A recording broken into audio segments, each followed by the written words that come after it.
Hello everybody and welcome back. As always, I am Mateo311 and this is your channel for everything VR related. Today, we are going over all the new VR releases that are coming in this November, and with over 12 titles, this is a pretty stacked month featuring something for everyone. There's puzzle games, shooters, co-op campaigns, and even a couple surprises. I want to hear down in the comments right now which game you are most excited for, and if it changes by the end of the list, please let me know. Now there are of course links and timestamps to all of today's titles, but before we jump in, this video is brought to you by Kiwi Design.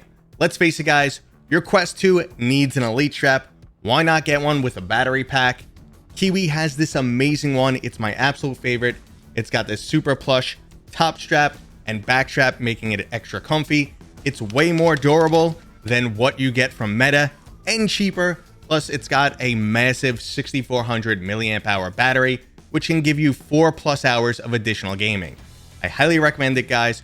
Go check out additional accessories from Kiwi Design, and don't forget to use discount code Mateo311 for 5% off and to help support my channel. Okay, so this video will go in chronological order, and please note that dates can be subject to change, even though all this information has been sent to me through official channels. And we're already a few days into November, so we already had some fantastic titles sneak in. First on the list is the Shores of Loci, a single-player narrative puzzle game that was designed for VR. It features compelling characters, beautiful scenery, and a surreal world to explore. There's no wrong way to play this title, and it can be a very chill, laid-back experience. As you progress, you'll watch cities become populated with both giants and villagers, and overall it's a fun experience for all ages. Now next up is the Quest 2 release of Iron Man VR, which I recently reviewed, labeling it one of the best Quest 2 games available, and it is quite possible the ultimate superhero experience because you truly feel as if you are wearing the iconic Iron Man suit. Everything including the overall storyline, graphics, gameplay, and combat completely shine in this title, and it's an easy recommendation to any superhero fans, those who enjoy a good single-player campaign, or if you just want some more arcadey style action. If you want more information, there will be a link to my review. Next up is the extremely interesting title, Desperate Vladivostok. While it's listed as a bullet hell, I recently started playing this game, and it feels a bit more like a combination between Borderlands and Superhot. There's some excellent comic book style graphics and cutscenes, and similar to Superhot, the combat is filled with almost puzzle-like waves of enemies. You'll have to use items around you to dispatch enemies, punch anyone who gets in close, and survive with the limited amount of ammo collected from any of the enemies you've taken down. The extra gritty cyberpunk storyline and cutscenes also help this title stand out, and I'm definitely intrigued, but I need to play more before I can fully recommend it. But a title that might end up being pretty easy to recommend is Among Us VR. This is an epic party game of teamwork and betrayal, featuring 4 to 10 players. Just remember at least one amongst your crew is sus, hell-bent on taking you out without anyone noticing. The VR version of this beloved flat screen title takes on a whole new dimension because it'll have you looking over your shoulder in complete paranoia. And whenever someone randomly pops out, you'll be a lot more worried about their intentions. So will this game end up being as successful in VR? Well, we'll find out next week.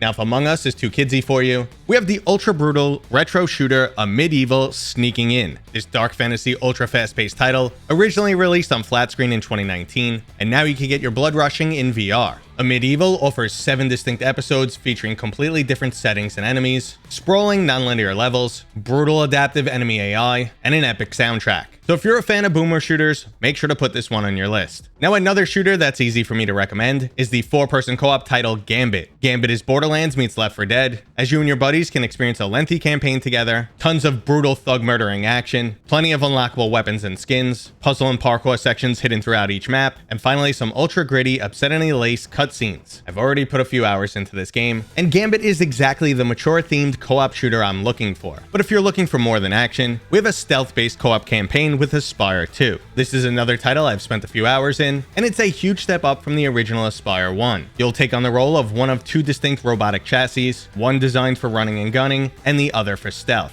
This leads to plenty of in-game strategy, where you and your companion can take different routes, engage the enemy with different tactics, and ultimately feel like you're in a Metal Gear style title. There's unique mechanics like issuing voice commands to your enemy, and there's even some cool cutscenes between levels if that's something you're looking for. But maybe you'd prefer a cute little puzzle game, so we have Kartoffl. This is similar to a 1990s game I grew up on called Lemmings, where you have a group of creatures just blindly wandering around, and you'll have to guide them to safety with the usage of different tools like barriers and jump pads. And while I'm just talking about this, I'm getting a very nostalgic Lemmings feel. I really hope this title recaptures that because it's a really fun experience that always goes sideways out of nowhere. Speaking of things going sideways, we have What the Bat. This is a comedy-driven series of silly minigames that apparently will make you laugh, cry, and pet some animals. When you have bats for hands, everything obviously feels like a baseball. You'll be swinging your way through over 100 levels of batting, cooking, shooting, smashing, parking, painting, and apparently everything else possible. So if you're looking for some more humor in your VR titles, go check out What the Bat. But if you prefer serious competition, the beta for Vail is releasing on the same week. Now I have a little bit of history with this title, which I will link to if you're curious to learn more, but ultimately I felt like it was an overhyped shooter that was trying to be too many different things. It started off with NFTs. Then when metaverse talk was at its heights, Vail was also going to feature a metaverse. And finally, when Vail was forced to distinguish itself from other titles, it went the ultra competitive route. They recently attempted to hammer this angle home with a live tournament in Florida, which did go over quite well. Overall, my issues with the title was I was skeptical of some of their claims and didn't believe a free-to-play PCVR shooter could ever truly be profitable. But it looks like this month is their opportunity to prove themselves. Okay, so our next title is a little bit of a correction on my part. I originally spoke about the Zombie Horde title dropped at the cabin, releasing on November 17th, but that will be when the beta releases, and the full release is coming in February of 2023. But I did already cover a bit of this title. It's a very challenging two-person co-op horde mode title designed for maximum replayability, featuring some unique mechanics. As you kill enemies, you'll earn research points, and you can use those to open up new locations on the map or to find other weapons and resources. You'll also need to find fuel cells to keep your computer system up and running, so it's a really cool blend of elements. But if you're looking for some social sports emulation, we have ForeVR 8-Ball. The ForeVR titles have covered bowling and darts, and now you can play some pool. They usually do a great job of recreating these real-world experiences, so I do have some pretty high expectations here, and I'm just waiting for the day that they roll all of these titles into one mega collection. And next up, we have the very unique, fantasy-themed 1v1 sword fighting title, Broken Edge. You'll embody separate historical sword fighters, such as knights, samurais, and even barbarians. They all have unique weapons and special abilities, and the mechanics governing this game are truly unique. It's more slow and methodical, rather than swinging with abandon, trying to get a killing blow. Instead, you need to shatter the enemy's weapon with some precision strikes. This title is poised to be a melee version of Blast On, and I'm really curious to see what the community's overall reception will be. Okay guys, I will end this video with a little glimpse into December, because two huge games are still planning the release, and the first one is Saints and Sinners Chapter 2. This sequel to a beloved single-player story-driven action title, set in the Walking Dead universe, looks absolutely incredible. If we were just getting more of the original game, I'd be excited, but Chapter 2 seems to be a true step forward in terms of graphics, new weapons, and even more intense action. I'll definitely have coverage up for this title when available, and I just can't wait to start stabbing zombies in the head again. And a title that I'm probably even more excited for, also coming in December, is Hubris. This is a stunningly beautiful action-adventure title that has you crash landing on an alien planet. I played an early demo and was extremely impressed. Not only did it have graphics that could compete with Half-Life Alyx, it also had an interesting storyline, some fun combat, and even some parkour and puzzle sections. This is another title that I will definitely have coverage up as soon as possible, and I really hope you guys enjoyed this video. If you did, go ahead and give it a thumbs up. Let me know down in the comments which game you're most excited for. If you're new here, please consider subscribing, and as always, I will see you guys on next time.